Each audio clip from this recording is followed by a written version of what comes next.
Welcome to the True Crime Vault, home to 2020's most chilling stories.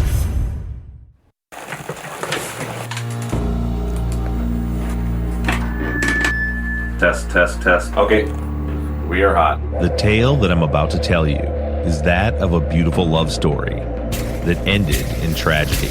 Bob Ruff has made a career out of America's obsession with violent crime. During the struggle, the chair gets knocked over onto its back. The killer comes out with blood all over them, the bloody knife in the water of the tub. To me, that indicates that the killer, for some reason, believes that this will wash off my DNA, this will wash off my prints. His popular podcast, Truth and Justice, is a deep dive into the gruesome details of tragic and bloody murder scenes. This former small-town fire chief now attracts an audience of 250,000 listeners. This really seems like a case of actual innocence. Our podcast does a crowdsourced investigation or reinvestigation of potential wrongful conviction cases. 250,000 people all put their minds together and all work on these projects together and investigate them as one streaming unit. We can accomplish some amazing things. And he gets results. Ruff helped get this guy, Ed Ates, paroled out of a Texas state prison where he'd spent 20 years of a 99-year sentence. I think without Bob and the listeners of his Truth and Justice Army, Ed to this day would be sitting in prison, looking at celebrating another round of holidays without his family. And it didn't take long for Bob Ruff to be deluged with requests for help. We get, on an average month, probably a couple of dozen cases pitched to us through our case submission email. And then if we announce that we're looking for a new case, that number can climb into the hundreds. And out of those hundreds of emails, one story grabbed his attention. It was about a family shattered by one of the most bizarre crimes he'd ever heard of. We screened it, started gathering information, started getting a hold of documents and crime scene photos, reaching out to the DA, and within 2 months, we were rolling with episode 1. It's a case of murder that 5 years later is still highly controversial when Bob Ruff starts to peel back the layers. Jaime Estuardo Melgar was born on August 10, 1960 in Guatemala. When he was just 3 years old, he immigrated to the United States. Jaime was known to be very intelligent and quick with a joke, and his charms weren't lost on young Sandy McCulloch. These high school sweethearts were soon married. Jim finds work as an IT specialist, Sandy as a nurse. And together they join the Jehovah's Witnesses, an austere Christian sect that demands strict rules of behavior.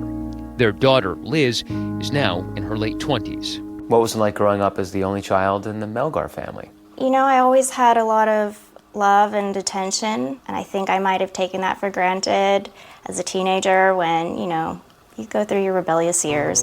Liz's cousin Marissa remembers looking up to them as role models when she went to visit. Well, Sandy and Jim were just very loving towards each other, respectful. You can just tell they always had each other's back. They were always helping each other out. I liked watching them together. As daughter Liz grew up, she became especially close to her mom, Sandy.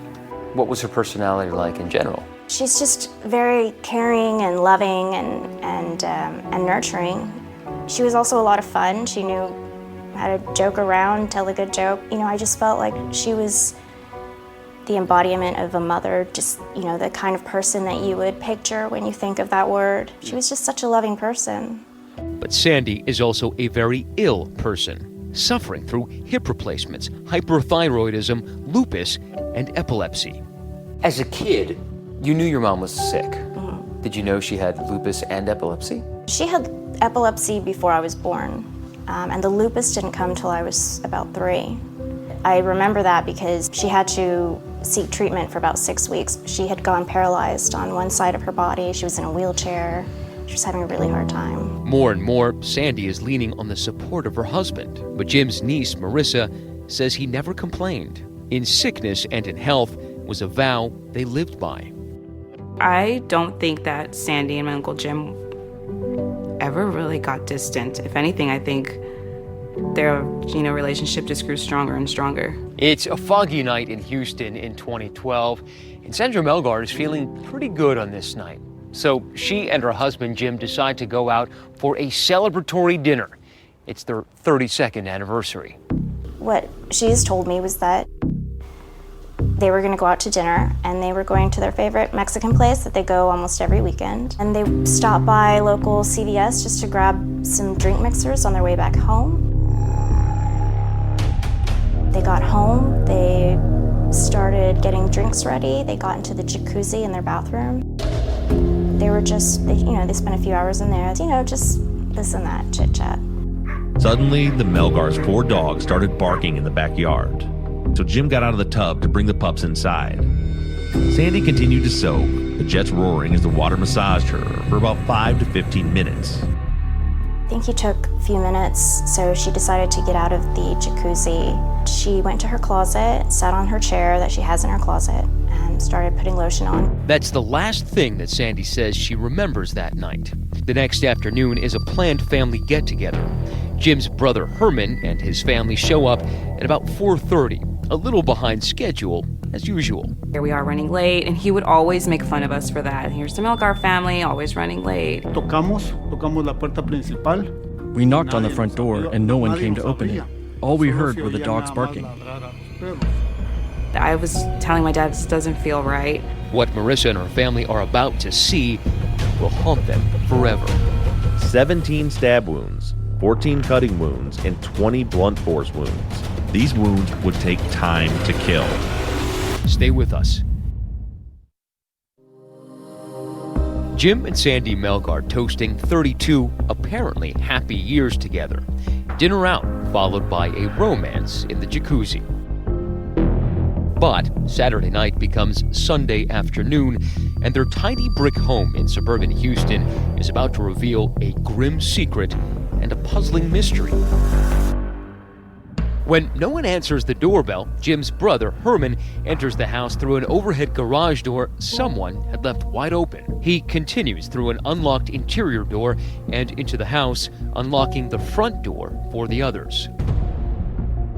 At first, there's only the yapping of the 4 dogs. But then, from deep in the dim house, comes a feeble reply. At that moment, I heard someone say, "Help, help." It was Sandra's voice. I began to think the worst.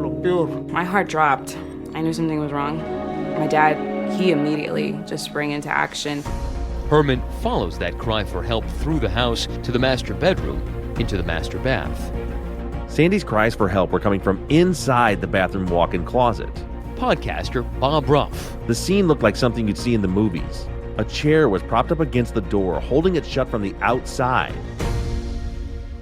He grabs the chair, moves it out from under the doorknob, and slides it to the side so he can open the door. And when he opened it, he saw Sandy lying there, tied up. Ella estaba acostada en el suelo. She was lying on the floor with her hands tied behind her, like this, well tied, Bien amarrados. and her legs too. Her arms were behind her back, but her arms were like this. And the bindings were wrapped multiple times around her forearms. Herman tries to untie Sandy's bindings from her arms, and he can't seem to find where the knot's at. Sandy tells him that there's a pair of scissors on the counter near the closet. He grabs the scissors, starts cutting her out of the bindings. Sandy seems groggy, but she's alive and apparently unharmed. But her husband, Jim, has suffered a far more devastating fate. Jim was found nude and beaten and stabbed to death in the master bedroom closet, which is about 30 feet away from where she was at. His legs are tied with a telephone cord. A rope is loosely tied around his chest. He's got a lot of defensive wounds on both hands, which means he's trying to either disarm the attacker or block the assault. Celestina Rossi is a crime scene investigator who helped authorities investigate the case. In her opinion, Jim and his assailant were locked in hand-to-hand mortal combat right here in his bedroom closet. It's my opinion that the assault and his death occurred in the closet. Aside from the 31 cuts and stabs, Jim was badly beaten in the face and head, causing serious damage to his skull, brain, and facial bones. It just sounds like a horrifically violent and bloody crime scene. But this was an ugly murder. This is a murder on a man that was fighting with everything he had, fighting for his life. He's grabbing a hold of the killer's wrists. He's hitting them. Jim is blocking them and grabbing them, and he's stopping them from ever getting a full penetration into him. And again, all these injuries, none of them are immediately incapacitating. So this just dragged on and on and on. When Sandy is freed from the closet and sees Jim's body, the family says she becomes hysterical. Sandy was very upset. She was crying uncontrollably, but my mom was holding her back. There is one question hanging over the crime scene. What the hell happened? I'm sorry, I don't know if I was supposed to say that, but that's what I was thinking. I was thinking, what could have happened here? Who could have done this to them? Detectives and crime scene investigators swarm all over the Melgar home, taking photos and video, trying to answer that question. Who could have done this? Floating in that jacuzzi tub where Sandy says she and Jim spent some of the last moments of his life, a ghostly article of clothing, a white blouse. Also glinting in the bathwater, very much out of place, a kitchen knife, which authorities believe was used to inflict many of Jim's wounds. How to explain this horrifying mayhem? Was it burglars? A home invasion? Sure looks like it. Drawers pulled out, jewelry boxes rifled, the contents of Jim's wallet and Sandy's purse dumped on the bed. And in the closet where Jim's body was found, 2 items of special interest. A locked safe, and hidden on a shelf behind hanging clothes, Jim's loaded gun. There was a loaded gun in the closet where he was found. It was located where he was found directly above his head. And you can see bloody transfer marks, like from a bloody hand, where he had grabbed the closet rod, the shelf, and the shirt sleeve that was right there in front of the gun. And he just never, sadly, they never quite got to it. Podcaster Bob Ruff says those items could indicate robbers were trying to get Jim to open the safe, or that he was fighting to reach his gun to fend them off. Jim Melgar, as is the expression in Texas, went out with his boots on. He did not go down without a fight. The gun, the safe, the ransacked rooms, Sandy bound hand and foot, barricaded in a closet. The crime scene seems to be telling a story, but detectives want to hear what the sole witness who somehow survived the brutal attack has to say. Sandy had survived. She could at least give him a description of the offenders who had tied her up. Do you know what has happened today? My husband was murdered. How? I don't know. And that's where things really began to break bad for Sandy Melgar. Stay with us. 1,000 miles away from Sandy and Jim Melgar's Houston area home, here in the small town of Bridgman, Michigan, where violent crimes are, ironically, few and far between, most mornings you can find true crime podcaster Bob Ruff pumping iron in his basement gym. But later, Ruff can be found giving his gray matter a workout in his backyard studio as he and his producer Mike Bussing puzzle over the subject of their latest podcast episodes, the Melgar case. We began this season with a story, because that's all we had. Remember, it was on an afternoon just before Christmas 2012 that 52-year-old Jim Melgar was found brutally stabbed to death in the bedroom closet of his suburban Houston home. Luckily, Detective Carazal must have thought they at least had an eyewitness. Sandy had survived. She could at least give him a description of the offenders who had tied her up, and that's where things really began to break bad for Sandy Melgar. Just hours after her husband's body was discovered, Sandy Melgar finds herself face to face with 2 detectives. Let's start from the morning when you woke up today. Where were you at? Yes. In my closet. During her 2-hour police interview, Sandy seems dazed and distraught. In an unsteady voice, she relays what she says happened that fateful night, the anniversary celebration dinner at a Mexican restaurant, and then the stop at a CVS drugstore to buy some drinks. After arriving at home, Sandy says she and Jim undressed and got into the jacuzzi for their romantic candlelit interlude. How long were y'all sitting there talking? About 2 hours. What were y'all talking about? The years we've had. About my daughter, about his job. Nothing particular. Any disagreement? No. Sometime after midnight, Sandy tells detectives that her husband heard their dogs barking and got out of the jacuzzi to let them inside. It was taking a while, so I got out and was going to get dressed or change in my closet. And I went in there and I started to change. And that's all I remember until I woke up. As incredible as it may seem, even though her husband was brutally murdered just 30 feet away from her, Sandy says she saw nothing and heard nothing. And she blames her mind's blank slate on her epilepsy, saying she must have had a seizure. I couldn't move because I had a seizure, and so I usually can't move anyway. I hurt all over and my head hurts. How often do you have seizures like that? I've been getting them more lately. I'm not able to drive anymore. How frequent? At least once a month, maybe. Sandy's daughter, Liz, says it wasn't unusual for her mother to experience epileptic seizures. Did you ever see your mother have a seizure? Yeah, I did several times. What does it look like? It's violent and it's scary, especially if you've never seen one before. And when she comes to, you help her into bed or help her off the floor, wherever she is. But the detectives clearly aren't buying Sandy's account of blacking out during the vicious attack. Isn't it ironic that you black out at the exact time when he's getting stabbed and bludgeoned I don't have an answer for you. multiple times like that, dying, screaming for help? Oh my gosh. Just, I don't you know what? I don't understand that. That's ironic to me. Could you see why they thought it might be her? I could see that. I could definitely see that. It does. It sounds crazy if you don't know her situation, or even if you're not familiar with what epilepsy looks like. But knowing my parents, knowing my mother and her limitations, it was just crazy. The detectives relentlessly turned the screws on Sandy, pressing her on whether there was bad blood between her and her husband. Was your husband abusive towards you? No. We got along fine. Ask all of my friends. We got along great. Did you stage that at your house, ma'am? Stage it? Yeah. Did you plan this? No. No, I did not. Would you tell me if you did? I wouldn't even know where to start to stage it. And how am I going to tie myself up like that and not even be able to get out of it? But after Sandy refuses to immediately take a lie detector test, I'm so stressed right now, I can't even think straight. it appears the cops are no longer looking at her as a grieving spouse. They think she's a black widow. When you see your mother's interrogation tape, what does it make you think?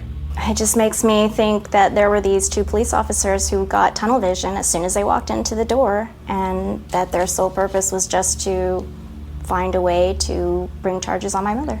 It's not really an interrogation, it's just trying to find out what happened. What do you know? I mean, she was the only one in the house. I don't think it was confrontational at all. I mean, one of the police officers is mimicking my dad calling her for help.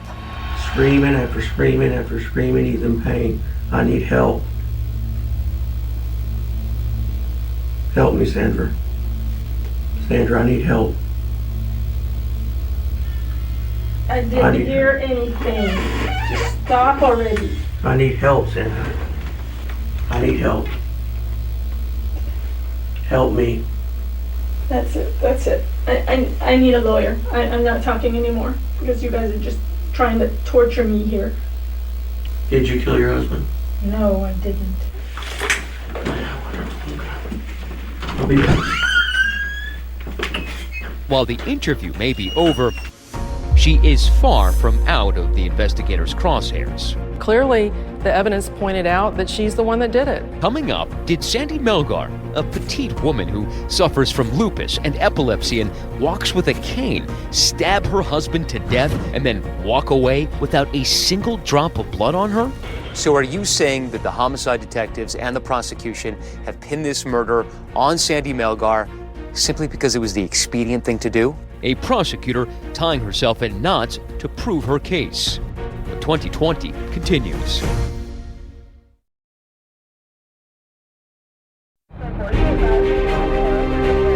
Sandy Melgar's family says within a matter of hours, she goes from wife to widow to prime suspect in the brutal beating and stabbing of her husband. Their niece, Marissa Campos, says the very evening the crime is discovered, it is immediately obvious detectives are laser-focused on a single suspect. No manhunt, no mystery. In their eyes, she says, Jim Melgar's murderer is standing right in front of them. It's Sandy. All our questions seem to be pointing towards her. It seemed like they just jumped straight to, how was your relationship like? Was he abusive? They were pointing the finger at Sandy. Do you love your husband? Yes, I love my husband. But you want us to finally kill him? Of course. I don't think you do.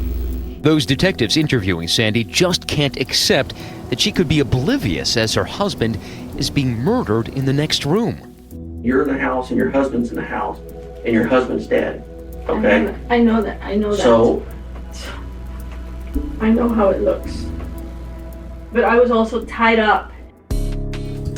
But podcaster Bob Ruff says he doesn't see Sandy as a solid suspect. I just kept waiting for that moment of, there's the lover, there's the affair, there's the $2 million life insurance policy, and it wasn't there. Even the authorities, it appears, might agree, at least at first. The detectives interviewing Sandy take a break to wake up a prosecutor in the middle of the night, but no charges, no handcuffs. Sandy is free to go. She moves on, trying to pick up the pieces. Enjoying time with her daughter and the growing family her husband Jim never got to meet. A year and a half after the murder of her father, Liz learns of a major break in the case, a grand jury indictment. Her mother. There was a warrant out for her arrest. So we called the lawyer and we had her turn herself in. I was very surprised. I jumped out of bed. I went to go tell my parents, what's happening. We were all just in shock. In spite of the murder charges, Sandy is out on bail for 3 years.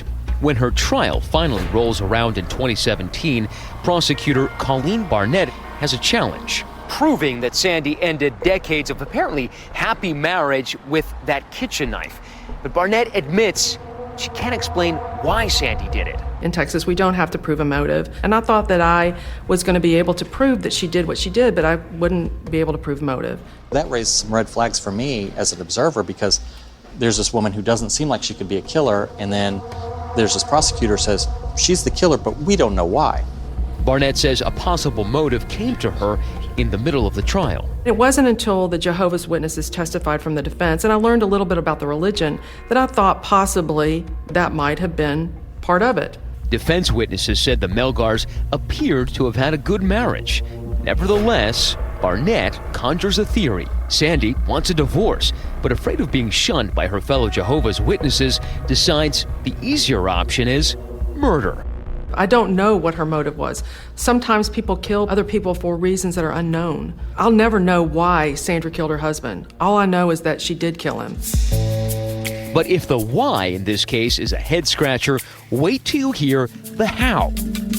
Barnett argues in court that Sandy lured Jim into letting her tie his legs with the telephone cord, perhaps as some sort of sex game. And then all of a sudden, she pulls out a large kitchen knife and starts stabbing him. His response, just think about what his response would be, total surprise. He's just trying to defend himself, and she keeps coming, and she's stabbing him. She stabbed him multiple times. I think probably he just backed up into the closet as opposed to trying to hurt her, because that was his wife. As for all that evidence of a home invasion, the prosecutor says never happened. The ransacking looks staged, she says, drawers still neatly arranged, not dumped. Nothing was taken out of the drawers. One of the drawers that was open had a camera in it. They had bicycles, there were prescription drugs, there were electronic devices that were there. It was a treasure trove of things to be stolen, and nothing was taken that Liz could account for. Sandy's defense attorneys, Max Seacrest and his niece, Allison, say there are things missing from the house, and that ransacking doesn't always look like a Hollywood movie. They tried to leave the impression with the jury that for it to be a home invasion robbery, then you have to come in and you have to literally destroy everything. And if there's an open drawer, you got to pull it out, and you got to turn it upside down, throw it on the ground. Then there's the question of blood. Everyone agrees the killer probably would have been bloodied in the death struggle with Jim. But Sandy's hands are clean, and there's no sign anyone washed up in the house. If I'm the killer, I got to wash myself off. Where do I do that? When you go into the bathrooms or the bathtubs, his blood is not there. So if she's the killer, where's his blood? Sandy's attorneys also point out the lack of injuries on her hands. She has fingernails. None of them are broken, none of them are chipped. So how do you hold a knife and you repeatedly thrust it and hit somebody? But she never has any injury in any way to her hand. You know, she's not Bruce Lee or something. No blood spread around the house, but there was DNA that doesn't match the Melgar family. There's unknown male DNA on really key pieces of evidence in this house. There's unknown female DNA as well, found on the dresser drawer pulls and on door handles and on bathroom door handles, which again corroborates the fact that there was other people in this house who did this. Sandy's attorneys tell the jury she too is a victim, knocked out by home invaders or blacked out with one of her epileptic seizures. But the prosecutor shoots holes in the seizure defense. I got the records from her physician. Every single entry that the doctor asks her, have you had a seizure? She says no. From the beginning, authorities have questioned Sandy's account of being tied up and locked in a closet, relying on a series of Houdini-style demonstrations. The very night the crime scene is discovered, officers are already reenacting for their crime scene camera how they say Sandy could have used a small rug or a pillow sham to slide the chair into place under the doorknob, locking herself into the closet. Watch again. Rug, chair, slide, presto. Cops say an airtight walk-in alibi. But wait, there's more. Then I thought, okay, she's tied herself up with her hands behind her back and her feet. That sounds kind of hard to do. So when I looked at the evidence and saw the tie that she actually used, I was able to replicate that, and I saw how easy it is to tie yourself up and make it look legitimate, though it's not. As she did for the jury in open court, prosecutor Colleen Barnett shows us how she believes Sandy tied her own hands behind her back. It's not whether it's really a legitimate tie, it's whether it looks like a legitimate tie. Has the prosecutor given the jury enough rope to hang Sandy Melgar? Her attorneys say no way. This idea that something must have happened and that she went crazy and subjected him to over 50 blunt force and sharp force injuries is just impossible. Still ahead, why they claim sloppy police work left clues overlooked. There was audible laughter in the courtroom about how shoddy this investigation was. And potential suspects unquestioned. There were people thinking, that's as good as you're going to get. Stay with us. 5 years after Jim Melgar was found fatally stabbed in his bedroom closet, his wife, Sandy, is put on trial for his murder. After 11 days of testimony, Sandy's case is sent to the jury. Its foreman is Tom Bush. We all talked about how this case was the last thing you thought about when you went to bed at night, the first thing you thought about when you woke up in the morning. That's the gravity that we weighed this case with. At first, Bush says the jury is split down the middle. The scenario espoused by the prosecutor was extremely effective, and frankly, I think really the only viable scenario when you look at it. It was definitely a crime of passion. And by day 2, the jury reaches a verdict. All of us, we were all just quiet, just holding hands, just hoping for a good outcome. We, the jury, find the defendant, Sandra Jean Melgar, guilty of murder as charged in the indictment. It's signed, the foreman of the grand jury. When you heard that word read in court, guilty. You know, I felt like everything just got really quiet and the room was just kind of spinning, and yeah, I still feel sick to my stomach when I think about it or I hear other people talk about it. The whole courtroom just burst into tears. There were people sobbing uncontrollably. I just couldn't believe it. I remember clearly just looking at the jurors, just staring at them. And I wanted them to look at us and, you know, just kind of so they can see what, you know, the pain that they were causing. Brian Rogers of the Houston Chronicle was at the trial nearly every day. Their reaction didn't surprise me because I was surprised too. It didn't come back the way I thought it would come back.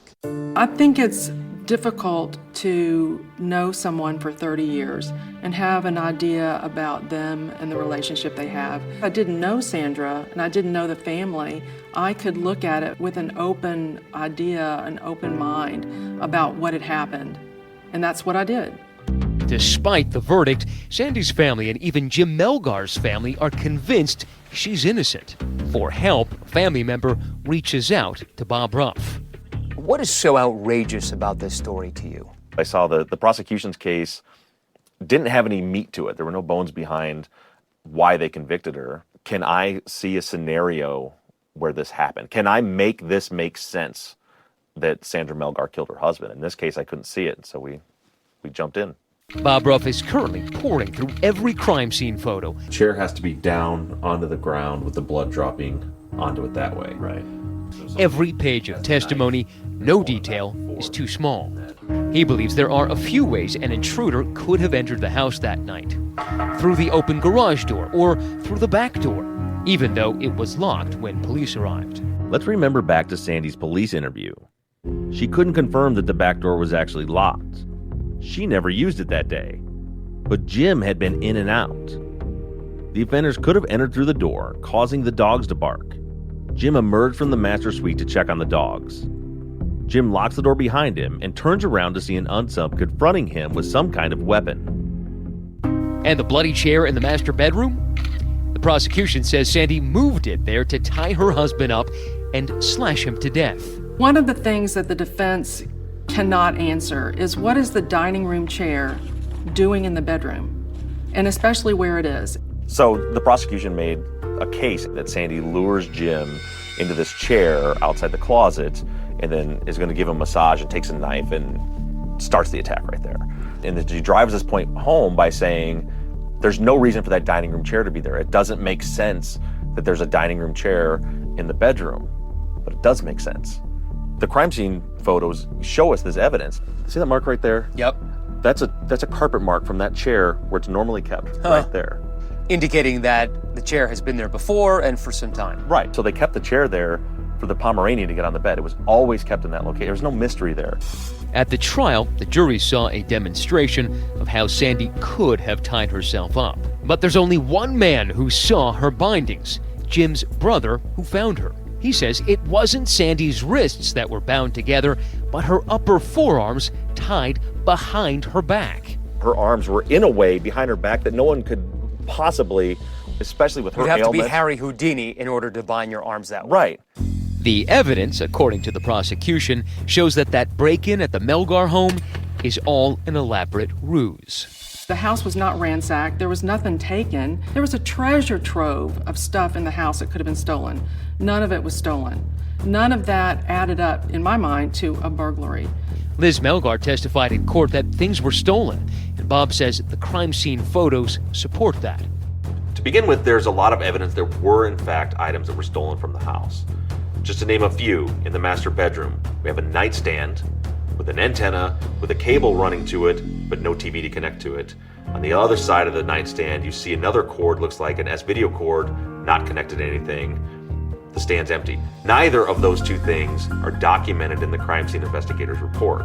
So if not Sandra Melgar, then who? At the trial, the defense claimed that other potential suspects were all but ignored.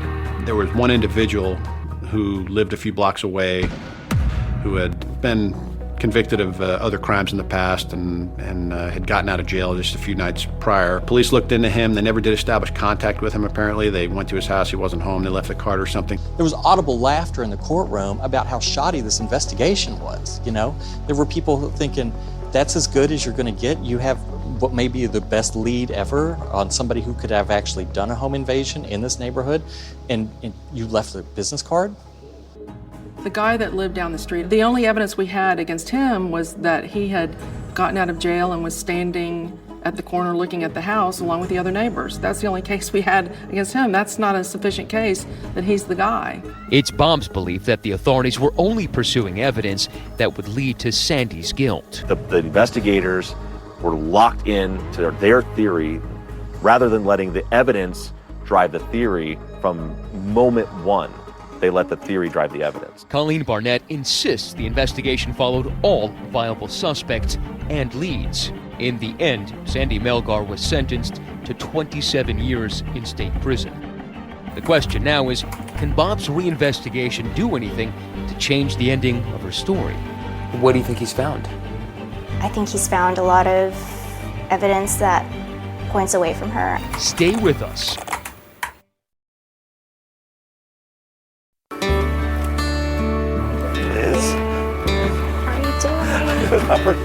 On this day in Los Angeles, for the first time, true crime podcaster Bob Ruff is meeting Liz Melgar, daughter of convicted murderer Sandy Melgar. I'm really thankful for all the work that you and your listeners have put into this. I feel like we're actually moving forward.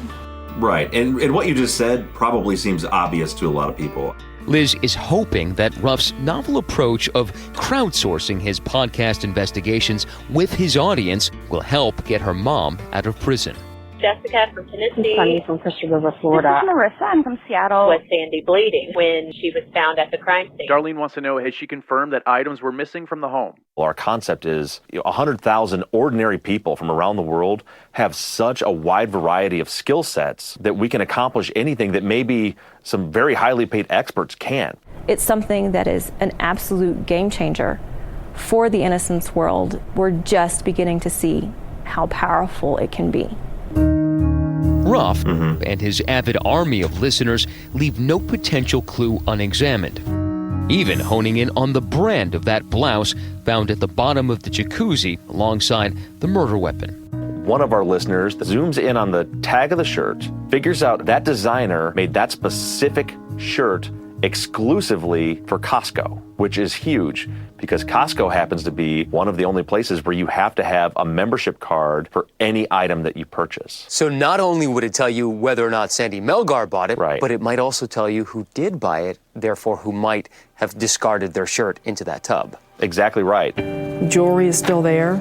Prosecutor Barnett dismisses this kind of amateur sleuthing as irrelevant. She points out that all of the evidence was presented to a jury, which ultimately found that Sandy Melgar murdered her husband. It's unusual, for sure, that we have a suspect that's like Sandra, but that doesn't determine whether or not somebody commits a crime or not.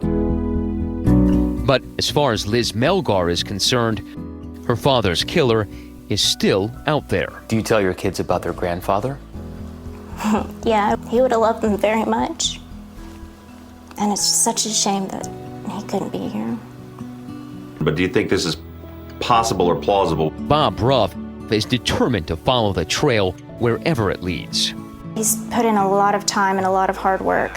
Just really appreciative for everything he's done because he's given us a new hope. How far do you think he'll go? Oh, he'll go all the way. He'll keep going until there's nothing else to look at. I know that she did not do this. I'm going to continue to fight until we can prove that. As for now, I'm signing off. I'm Bob Ruff, and this has been Truth and Justice.